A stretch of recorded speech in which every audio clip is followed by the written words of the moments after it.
এবং সেই কাজগুলোর মধ্য দিয়ে তার অসমাপ্ত কাজগুলো আমরা বাস্তবায়ন করব।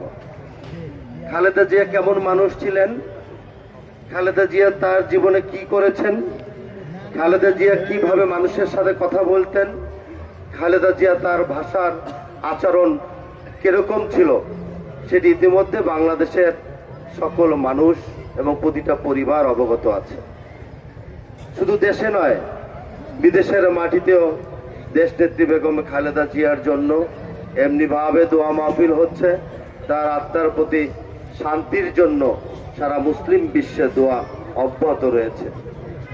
আমি সেই থেকে না জানিয়ে বলবো, আমি শফিকুল ইসলাম খান মিল্টন সহ আমার এখানে উপস্থিত সহকর্মীবৃন্দ, আমরা এক একজন দেশনেত্রী বেগম খালেদা জিয়া হতে চাই। আমরা এক একজন দেশনেত্রী খালেদা জিয়ার যে আদর্শিক জায়গাগুলো আছে, জনগণের প্রতি যে ভালোবাসা, বাংলাদেশের স্বাধীন সার্বভৌমত্বের প্রতি যে তার সম্মান ভালোবাসা, সেটাকে রক্ষা করে আমরা তার বাকি থেমে যাওয়া কাজগুলোকে আমরা বাস্তবায়ন করতে চাই। আমরা চাই একজন ভালো মানুষের মতো প্রতিটা তার নেতা কর্মীরাও সেই আদর্শের প্রতি শ্রদ্ধা রেখে জনগণের পাশে থেকে আমরা জনগণের এক একজন সেবক হিসেবে কাজ করতে চাই। আমরা মনে করি বিএনপি শহীদ রাষ্ট্রপতি জিয়াউর রহমানের দল, বিএনপি মরহুমা দেশনেত্রী বেগম খালেদা জিয়ার দল, বিএনপি বাংলাদেশের বর্তমানের সবচেয়ে জনপ্রিয় নেতা, আমাদের প্রিয় নেতা জনাব তারেক রহমানের দল। এই দলটি হলো জনগণের কল্যাণের জন্য সৃষ্টি হয়েছে। এই দল গঠন হয়েছে জনগণের সেবক হিসাবে আমাদের কাজ করার জন্য। তাই আজকে এখানে উপস্থিত ভাইয়েরা, আমরা আপনাদের কাছে কথা দিতে চাই, আমরা বিএনপির প্রতিটি নেতা কর্মী, আমরা আপনাদের পাশে থেকে আপনাদের সেবক হিসাবে কাজ করবো ইনশাআল্লাহ। আমাদের ছোটখাটো কর্মীদের যদি কোনো ভুল ত্রুটি হয়ে থাকে, ইনশাআল্লাহ আমরা শুধরিয়ে নিব। আমরা মনে করি বিএনপি একটা বড় রাজনৈতিক দল, সেখানে বিভিন্নভাবে বিশাল পরিসরের নেতা কর্মীদের উপস্থিতি, সেখানে ছোটখাটো ভুল ত্রুটি থাকতেই পারে।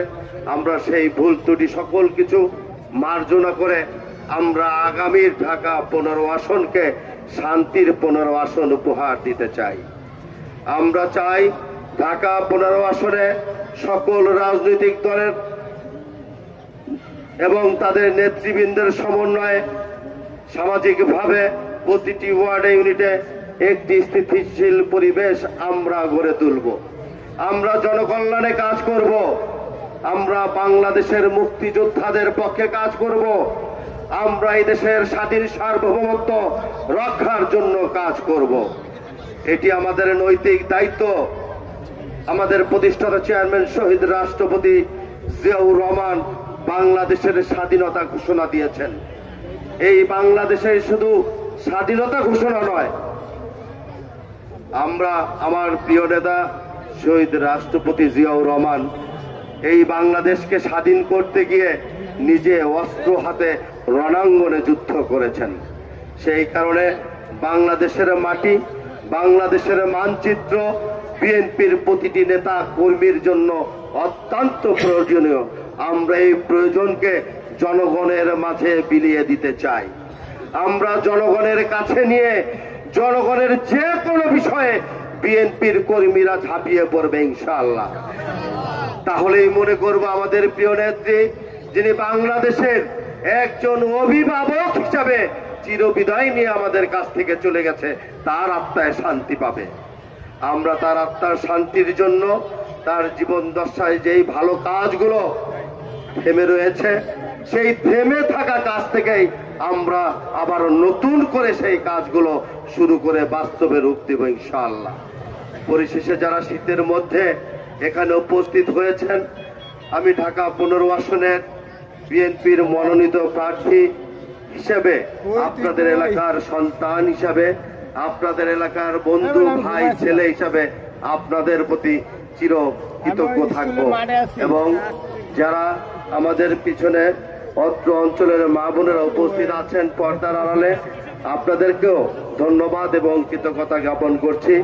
অনেক মাদ্রাসার ছাত্র ভাইয়ের এখানে উপস্থিত আছে, মঞ্চে আছে, আমার সামনে আছে, অনেক আলেম ওলামারা আছে, বিভিন্ন ওয়ার্ড থেকে আমাদের প্রতিনিধিরা এখানে উপস্থিত হয়েছে। আমার পক্ষ থেকে সকলকে ধন্যবাদ জানাই। আজকে আপনাদের কাছ থেকে